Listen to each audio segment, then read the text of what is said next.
ओम शांति।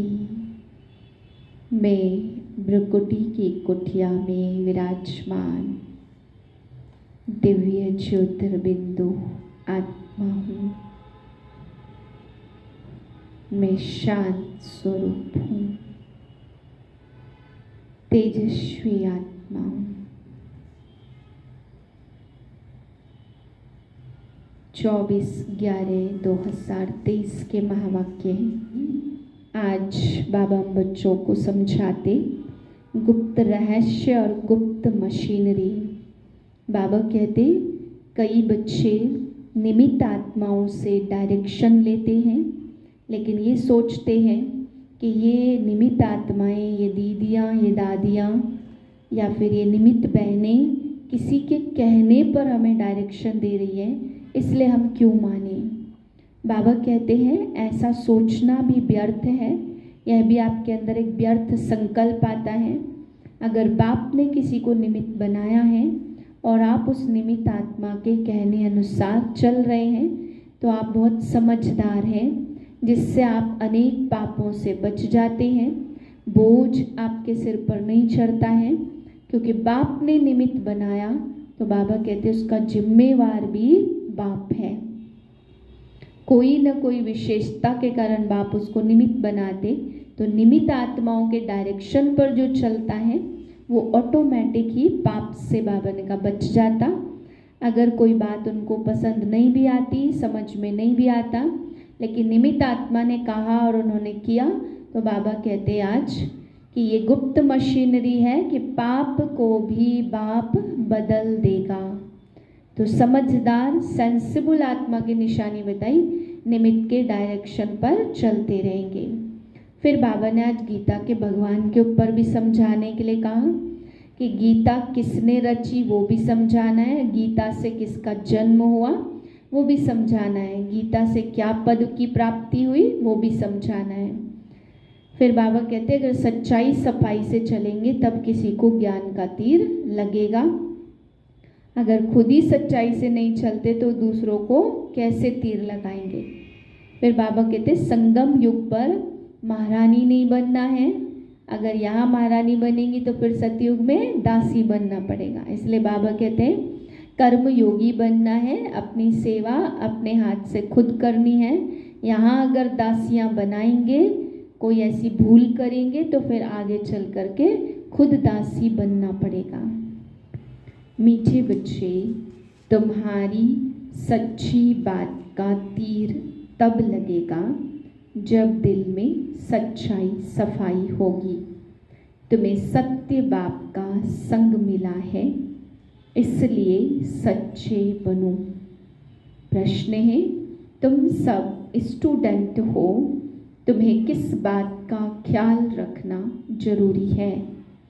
उत्तर है, कभी भी कोई गलती हो तो सच बोलना है।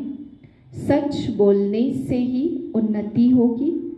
तुम्हें अपनी सेवा दूसरों से नहीं लेनी है। अगर यहाँ सेवा लेंगे तो वहाँ करनी पड़ेगी।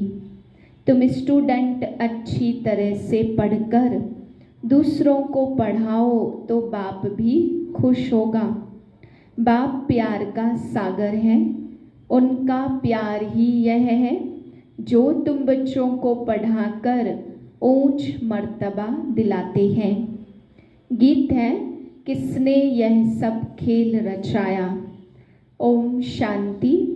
आजकल समाचार आते हैं कि हम गीता जयंती मना रहे हैं।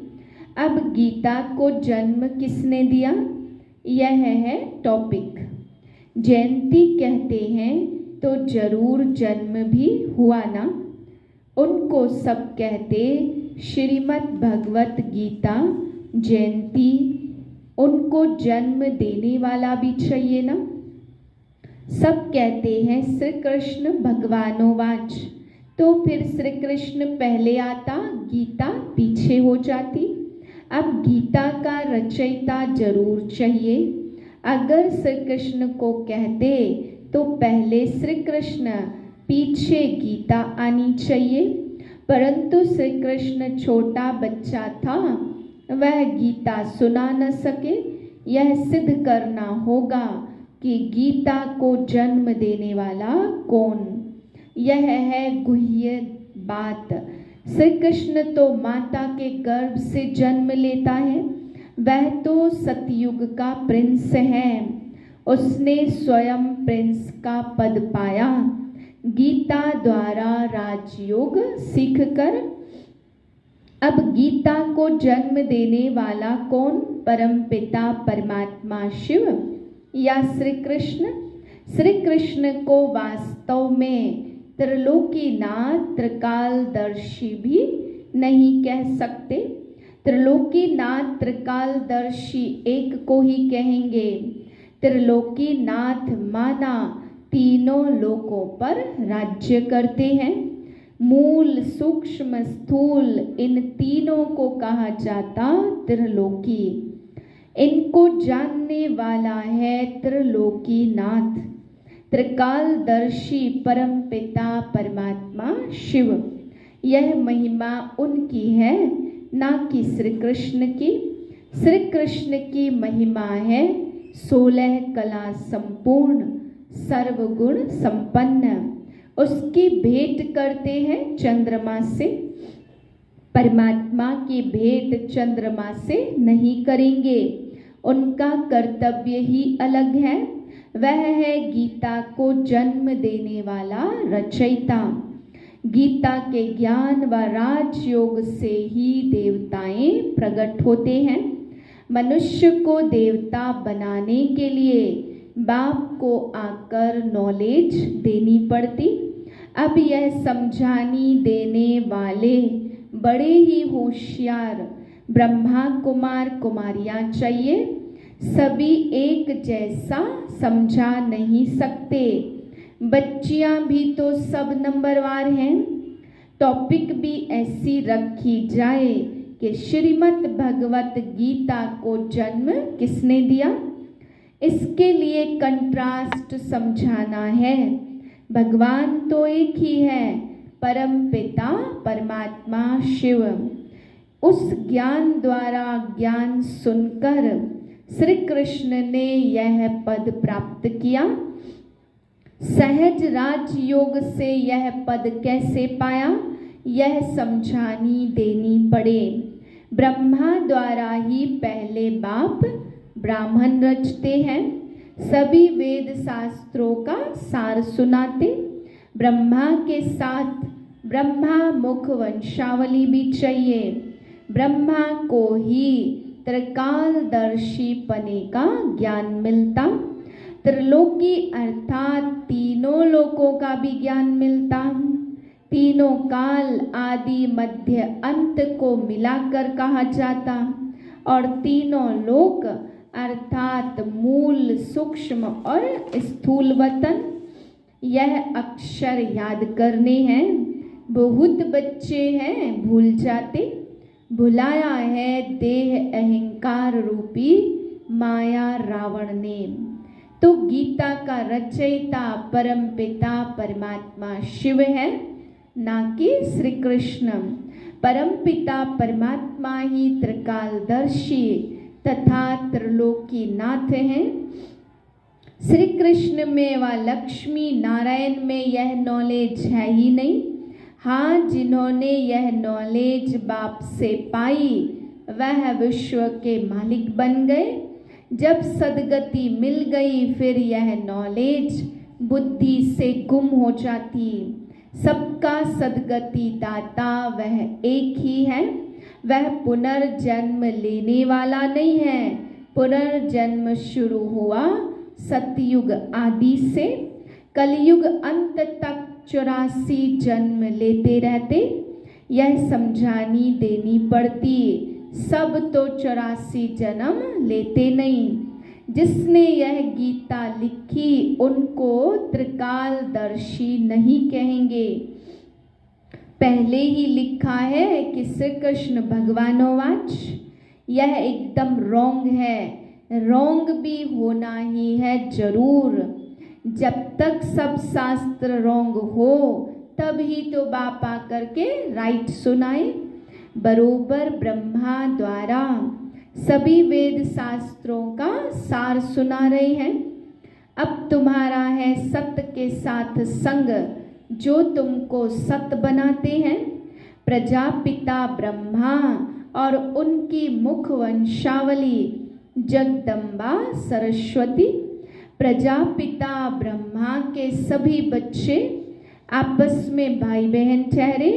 कहाँ भी मंदिरों में जाकर भाषण करना चाहिए, घूमने फिरने भी वहाँ बहुत आते। एक को समझाया तो सत्संग लग जाएगा। शमशान में भी जाना चाहिए, वहाँ मनुष्यों को वैराग होता।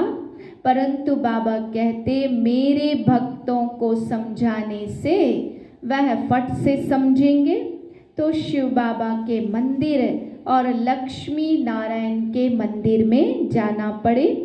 लक्ष्मी नारायण को मम्मा बाबा नहीं कहते, शिव को बाबा कहते तो जरूर मम्मा भी होगी। वह है गुप्त। शिव बाबा जो रचयिता है उनको माता पिता कैसे कहते? यह गुप्त बात कोई भी जान न सके। लक्ष्मी नारायण को एक ही अपना बच्चा होगा, बाकी इनका नाम है प्रजापिता ब्रह्मा। विष्णु और शंकर को ऊंच नहीं रखते, ऊंच रखते हैं त्रिमूर्ति ब्रह्मा को। वैसे रचता शिव परमात्मा को कहते, ऐसे ही ब्रह्मा को भी रचता कहा जाता। वह तो अविनाशी है ही। रचता अक्षर कहेंगे तो पूछेंगे कैसे रचा? वह तो रचता है ही, बाकी रचना होती है ब्रह्मा द्वारा। अब ब्रह्मा द्वारा परमात्मा सब आत्माओं को सृष्टि के आदि मध्य अंत का नॉलेज देते।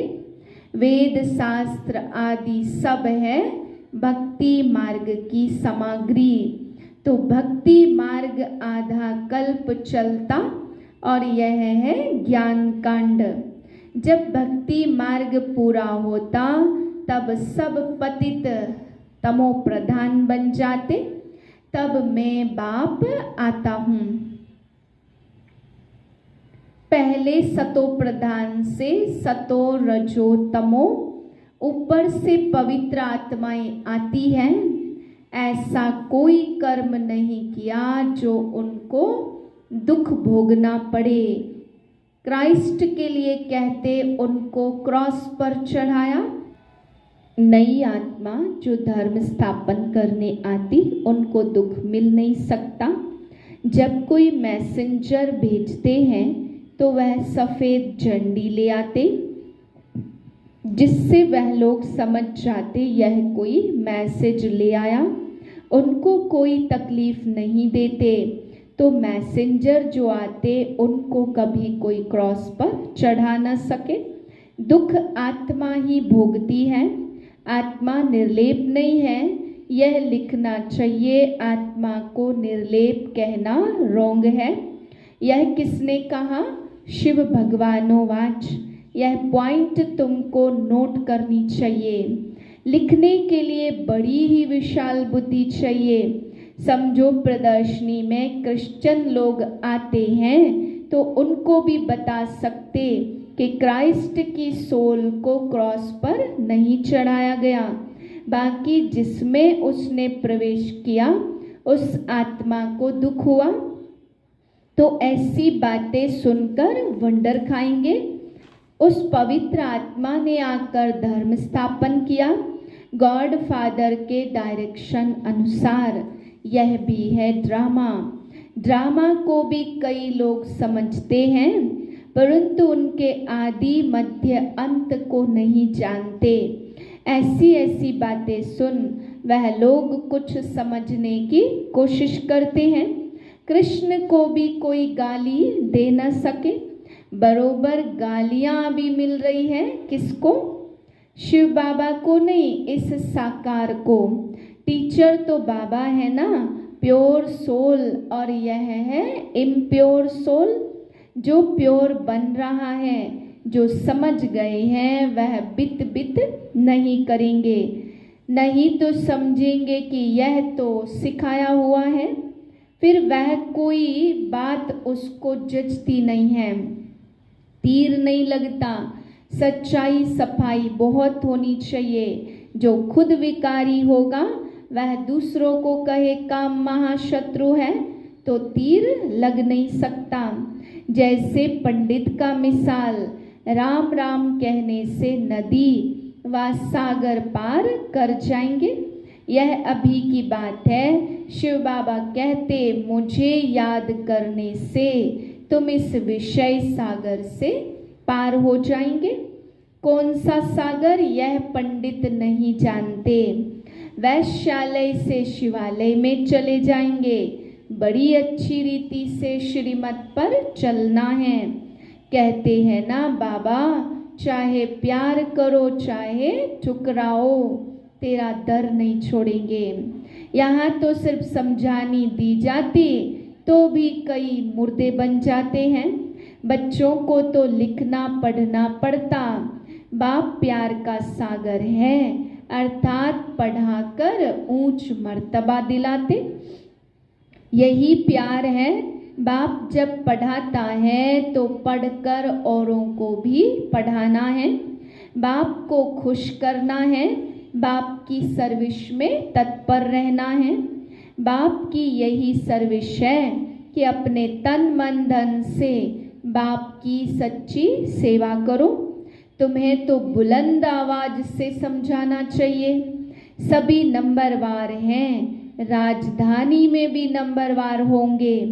टीचर समझ जाते कि यह दैवी राजधानी में क्या नंबर लेंगे। सर्विस से समझ सकते कौन कौन मुख्य बनेंगे। खुद भी समझते हम मम्मा बाबा जितनी सर्विस नहीं करते तो दास दासियां बनना पड़ेगा। आगे चलकर तुम सबको सारा ही मालूम पड़ेगा। हम श्रीमत पर न चले, सब क्लियर हो जाएगा। तुम बच्चे इस समय स्टूडेंट हो। इस समय तुम अपनी दासियां बनाएंगे तो खुद भी दासी बनना पड़ेगा। यह महारानी बनना बड़ा देह अभिमान है। सच कहना चाहिए बाबा, यह भूल हुई। अभी संपूर्ण तो बने नहीं है। इम्तहान में जब पास न पास होते तो शर्माते भी हैं। बाबा को रात्रि का ख्याल चला कि मनुष्य 21 जन्म कहते, गायन भी करते। अभी यह ईश्वरीय जन्म एक अलग है। 8 जन्म सतयुग में, 12 जन्म त्रेता में, 21 जन्म द्वापर में, 42 जन्म कलयुग में। यह तुम्हारा ईश्वरीय जन्म सबसे ऊंच है जो एडॉप्टेड है। तुम ब्राह्मणों का ही यह सौभाग्यशाली जन्म है। अच्छा, मीठे मीठे सिकिलदे बच्चों प्रति माता पिता बाप दादा का याद प्यार, गुड मॉर्निंग। रूहानी बाप की रूहानी बच्चों को नमस्ते। हम रूहानी बच्चों की रूहानी बाप को नमस्ते। धारणा के लिए पहली पॉइंट, प्यार का सागर बाप के प्यार का रिटर्न करना है। अच्छी तरह पढ़कर फिर पढ़ाना है। श्रीमत पर चलना है। दूसरी पॉइंट, सच्चाई और सफाई से पहले स्वयं में धारणा कर फिर दूसरों को धारणा करानी है। एक बाप के संग में रहना है। वरदान है, निमित्त आत्माओं के डायरेक्शन के महत्व को जान, पापों से मुक्त होने वाले सेंसिबल भाव। जो सेंसिबल बच्चे हैं वो कभी यह नहीं सोचते कि यह निमित्त आत्माएं जो डायरेक्शन दे रही हैं शायद कोई के कहने से कह रही हैं। निमित्त बनी हुई आत्माओं के प्रति कभी यह व्यर्थ संकल्प नहीं उठाने चाहिए। मानो कोई ऐसा फैसला भी दे देते तो आपको ठीक नहीं लगता, लेकिन आप उसमें जिम्मेवार नहीं हो। आपका पाप नहीं बनेगा, क्योंकि जिसने इन्हें निमित्त बनाया है वह बाप पाप को भी बदल लेगा। यह गुप्त रहस्य, गुप्त मशीनरी है। स्लोगन है, ऑनेस्ट वह है जो प्रभु पसंद और विश्व पसंद, आराम पसंद नहीं। मातेश्वरी जी के मधुर महावाक्य, मनुष्य का 84वां जन्म है, ना कि 84 लाख योनियां। अब यह जो कहते प्रभु हम बच्चों को उस पार ले चलो, तो उस पार का क्या मतलब है? लोग समझते हैं उस पार का मतलब है जन्म मरण के चक्र में न आना, अर्थात मुक्त हो जाना। अब यह तो हुआ मनुष्यों का कहना, परंतु बाप कहते बच्चों सचमुच जहाँ सुख शांति है, दुख अशांति से दूर है, उनको कोई दुनिया नहीं कहते। जब मनुष्य सुख चाहते तो वो भी इस जीवन में होना चाहिए। अब वो तो सतयुगी वैकुंठ देवताओं की दुनिया थी, वह सदा सर्वदा सुखी जीवन थी। उसी देवताओं को अमर कहते थे। अब अमर का भी कोई अर्थ नहीं है। ऐसे तो नहीं देवताओं की आयु इतनी बड़ी थी जो मरते ही नहीं थे। अब यह कहना उन्हों का रोंग है, क्योंकि ऐसे है नहीं।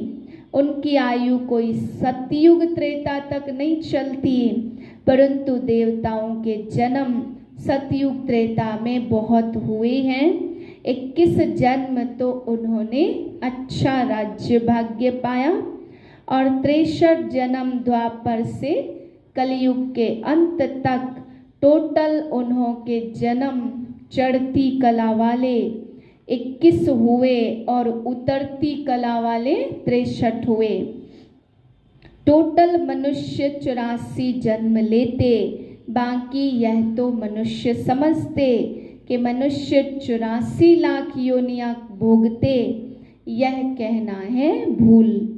अगर मनुष्य अपनी योनि में सुख दुख का दोनों पार्ट भोग सकते, तो फिर जानवर योनि में जाने की क्या जरूरत है? ना मनुष्य जानवर योनि लेता और ना जानवर मनुष्य योनि में आता। मनुष्य को अपनी योनि में अपने जन्म में भोगनी पड़ती, तो सुख दुख की महसूसता आती। ऐसे जानवर को भी अपनी ही जीवन में सुख दुख भोगना है, मगर उन्होंने बुद्धि नहीं कि यह भोगना किस कर्म से हुई। उन्हों की भोगना को भी मनुष्य फील करते, क्योंकि मनुष्य बुद्धिवान है। बाकी ऐसे नहीं, मनुष्य कोई 84 लाख भोगते। जैसे देखो गुरु नानक साहेब ने ऐसे महावाक्य उच्चारण किए, अंत काल में जो पुत्र सिमरे, ऐसी चिंता में जो मरे, सुअर की योनि में वल उतरे। परंतु इस कहने का मतलब यह नहीं कि मनुष्य कोई सूकर की योनि लेता है, परंतु सूकर का मतलब यह है कि मनुष्यों का कार्य भी ऐसे होता जैसे जानवरों का कार्य होता। बाकी ऐसे नहीं मनुष्य कोई जानवर बनते। अब यह तो मनुष्यों को डराने के लिए शिक्षा देते, तो अपने को संगम समय पर अपनी जीवन को पलटाए, पापात्मा से पुण्यात्मा बनना है। ओम शांति।